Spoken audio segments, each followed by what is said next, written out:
വിവാഹം കഴിഞ്ഞു, നിങ്ങൾക്ക് 2 കുട്ടികളായി. പിന്നെ നിങ്ങളുടെ ലൈഫ് മൊത്തം നിങ്ങളുടെ മക്കൾക്ക് വേണ്ടിയായിരിക്കും. നിങ്ങളുടെ പ്രിഫറൻസ് മാറി. നിങ്ങൾക്ക് നിങ്ങളായി നിങ്ങളുടെ ഹസ്ബൻഡും തമ്മിലുള്ള ഒരു പേഴ്സണൽ ലൈഫ് ഉണ്ട്. അതാണ് ലൈഫ് എന്ന് പറയുന്നത്. ഒരുപാട് ആളുകൾ ഞാൻ എൻ്റെ കുട്ടിക്ക് വേണ്ടി ജീവിക്കുകയാണ്. നമ്മൾ നമ്മുടെ ലൈഫ് മറ്റുള്ളവർക്ക് വേണ്ടി ത്യജിക്കുക, പിന്നെയും ത്യജിക്കുക, പിന്നെയും ത്യജിക്കുക. ഈ സാക്രിഫൈസ് എന്ന് പറയുന്നത് ഒരു പരിധി കഴിഞ്ഞു കഴിഞ്ഞാൽ അത് മണ്ടത്തരം. ഒരു പ്രായം തികഞ്ഞ് ഒരു ലെവൽ എത്തിക്കഴിഞ്ഞാൽ പിന്നെയും മക്കൾക്ക് വേണ്ടി സ്വന്തം ലൈഫ് കളയുകയല്ല.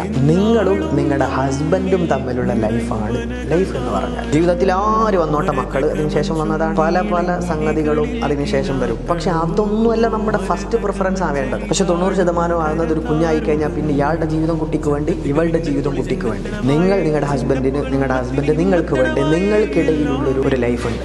ആ ലൈഫ് നിങ്ങൾ ആവോളം ആസ്വദിച്ചെങ്കിൽ മാത്രമേ പ്രായാധിക്യമാകുമൊന്ന് തിരിഞ്ഞു നോക്കുമ്പോൾ നിങ്ങൾക്കൊന്ന് നെടുവീർപ്പോടെ ഒന്ന് സന്തോഷത്തോടുകൂടി ഇരിക്കാൻ സാധിക്കുകയുള്ളൂ.